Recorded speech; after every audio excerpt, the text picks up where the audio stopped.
പണ്ടൊക്കെ ടി വിയിൽ എപ്പോൾ വന്നാലും മിസ് ചെയ്യാതിരുന്ന് കണ്ടിരുന്ന സിനിമകളിലൊന്നായിരുന്നു കാശ്മീരം. ഈ സിനിമയെക്കുറിച്ച് ഓർക്കാൻ വേറെയും കുറേ കാരണങ്ങളുണ്ട് കേട്ടോ. ഈ സുരേഷ് ഗോപി എന്ന് പറഞ്ഞ നടൻ എൻ്റെ അച്ഛൻ്റെ ഫേവറേറ്റ് ആക്ടറായിരുന്നു. പുള്ളിയുടെ ആക്ഷൻ സീക്വൻസുകളാണെങ്കിലും ശരി, അതുപോലെ ഡയലോഗ് ഡെലിവറി ഒക്കെ ഭയങ്കര ഇഷ്ടമായിരുന്നു എൻ്റെ അച്ഛന്. അച്ഛൻ പണ്ട് ടി വി കാണുമ്പോൾ ഈ സിനിമയൊക്കെ ഉണ്ടെങ്കിൽ ഞാനും കൂടെ പോയിരുന്ന് കാണാറുണ്ട്. ആ സമയത്ത് അച്ഛൻ ഈ സിനിമയിൽ ചില സീനിനൊക്കെ അടിക്കട, അതുപോലെ നമ്മളൊരു പഴയ ആളുകളുടെ ഒരു സിനിമ കാണുന്ന രീതി ഉണ്ടല്ലോ, ഭയങ്കര എൻജോയ് ചെയ്തിട്ട് അടിക്കട പിടിക്കട അങ്ങോട്ടും ഇങ്ങോട്ടും എന്നൊക്കെ പറഞ്ഞിട്ട് അങ്ങനെ ഓർമ്മ വരും. ഈ സിനിമ ഇപ്പോൾ കാണുമ്പോൾ ഭയങ്കര നൊസ്റ്റാൾജിയാണ്. നമ്മുടെ ഫാദർ ഇപ്പം ഇല്ല, അപ്പോൾ അതൊക്കെ ഓർമ്മ വരും ഈ സിനിമ. ഇതുപോലുള്ള സുരേഷ് ഗോപിയുടെ ഒക്കെ ചില സിനിമകൾ കാണുമ്പോൾ, ഇത് ലേലം, വാഴുന്നവർ, പത്രം, അതൊക്കെ കാണുമ്പോൾ അങ്ങനെ ഓർമ്മ വരും.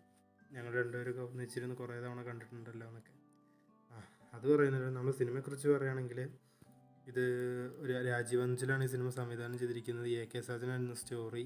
മ്യൂസിക് ചെയ്തിരിക്കുന്നത് MG രാധാകൃഷ്ണനും SP വെങ്കടേഷുമാണ്. സിനിമയെക്കുറിച്ച് പറയുകയാണെങ്കിൽ, സിനിമയിലെ ഒരു ജസ്റ്റിസിൻ്റെ കഥാപാത്രമുണ്ട് ശാരദ അവതരിപ്പിച്ച.